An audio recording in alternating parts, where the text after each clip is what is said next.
usos, né, como contenção. Mas por que, por exemplo, aqui fazendo o papel de advogado dos ambientalistas, digamos, por que não pequenas hidrelétricas? Por que essa imensidão, essa obra bilionária? Por que não pegar esses recursos e descentralizar e aproveitar? Novamente, as opções não se excluem. Você pode fazer pequenas centrais hidrelétricas, mas elas não darão conta desse incremento, só elas.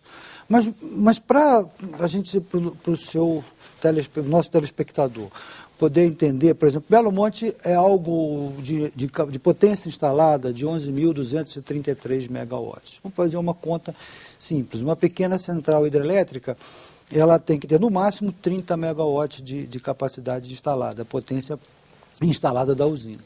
Para fazer um número de pequenas centrais hidrelétricas equivalentes a Belo Monte, você teria que fazer algo em torno de 400 PCHs. Eu não sei se isso seria ambientalmente mais interessante do que construir uma hidrelétrica com esse porte e com capacidade de dinamizar a economia local, que está absolutamente decadente há muitos anos. Isso nos leva a outra explicação que talvez você queira também que os seus telespectadores conheçam. Muita gente tem uma visão também fantasiosa da região de Belo Monte. Também não é, digamos assim, não tem ninguém mal intencionado, não estou dizendo que seja isso, mas lá não é uma grande floresta onde vai ser inundada e que vão sair milhares de índios que vão ser relocados. Não é isso, é uma área que já está profundamente alterada pelo ser humano, por causa da época da década de 70, com a ida para lá de grandes frentes para colonizar a Transamazônica. Ali passa a Transamazônica. Então, a quantidade de cabeças de gado naquela região é impressionante. Eu não tenho esse número de cabeça aqui para te passar, mas posso dizer que o Brasil, se não me engano, salvo engano, me perdoe se eu estiver enganado, é o segundo maior exportador do mundo em cabeças de gado vivo. E o Pará é o grande exportador desse tipo de... E lá naquela região contribui significativamente. O que eu posso dizer, sem acrescentar números aqui, porque é um assunto que foge um pouquinho à nossa... é que lá é um lugar que já está completamente transformado. O professor Leite Chaves também... nessa entrevista a qual nós já nos referimos, ele defende o empreendimento, alegando que tecnologicamente ele foi bem resolvido. Vamos ouvir mais um trecho da entrevista com o professor Leite Chaves, para que possamos comentar. A inundação natural da calha do rio Xingu, sem a hidrelétrica, hoje, é na faixa de 200 a 250 quilômetros quadrados. Quer dizer, o próprio rio Xingu tem essa calha no seu momento de cheia, né, nos meses de março, abril, maio. Então, essa, digamos assim, área inundada proposta, como está hoje, que já é a metade do que era originalmente, ela é muito reduzida, quer dizer, praticamente simulando quase como uma situação natural do fluxo do rio. Você concorda também com essa afirmação do professor? Isso é um fato, mas é preciso ter atenção, porque o movimento de sobe e desce, falando em linguagem popular do rio, né, tecnicamente é um termo mais complicado, esse movimento de sobe e desce do rio é absolutamente necessário em termos ecológicos. Então, isso caracteriza um impacto ecológico. Mesmo a gente considerar um impacto ambiental ali reduzido, porque a calha do rio já sobe ali, essa mudança significa um impacto.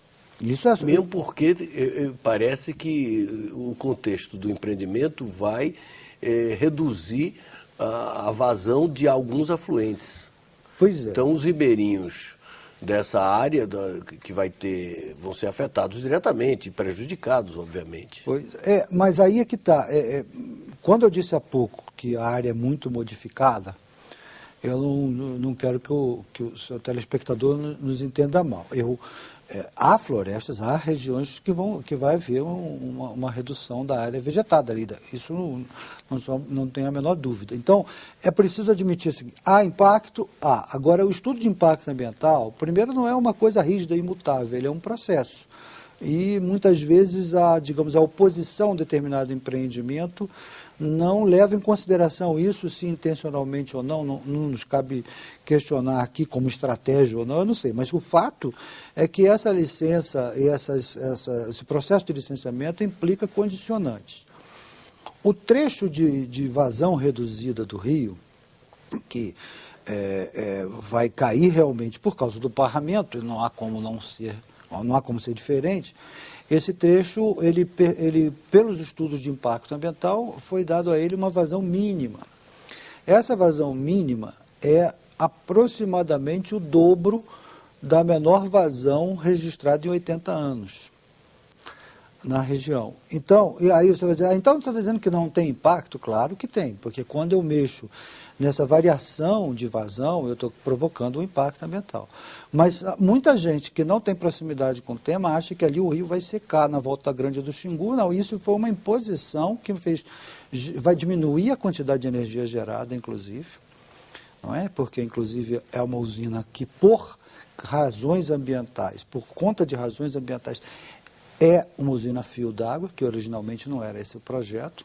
E essa é uma opção extremamente complicada, mas que está sendo feita pelo setor elétrico. A gente pode até discutir mais isso, mas o que acontece é que, primeiro, a afirmação do professor Henrique está certa, a metade mais ou menos da área do reservatório já era inundada na cheia.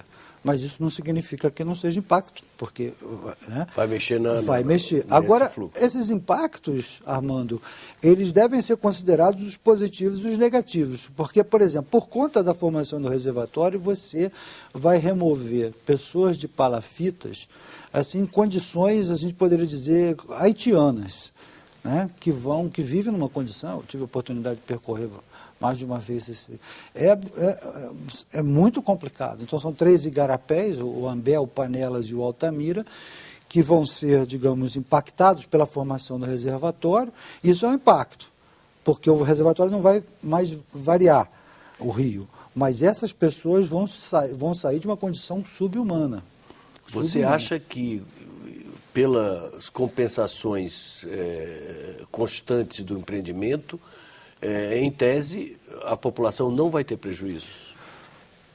Essa questão de ter prejuízo, de ter impacto, é um negócio muito fluido, assim, muito complicado de você descrever. Exemplifico. Se você faz uma usina hidrelétrica que inunda um cemitério, você tem que remover o cemitério dali. A pessoa pode ter um impacto emocional imensurável com isso. Né? E se você vai mexer nesse cemitério e botar os restos mortais dos seus antepassados em outros locais, ou em outro local, essa pessoa pode sentir isso de forma absolutamente negativa. Mas é um impacto inevitável, imensurável, e a gente tem muita dificuldade de compensar isso. Mas os impactos mensuráveis e compensáveis, esses são necessárias recomendações à população, à imprensa, aos meios de comunicação, para que monitorem o cumprimento dessas definições. Eu posso simplesmente tirar as pessoas e colocá-las em casas de alvenaria, que definitivamente não é o caso desses moradores.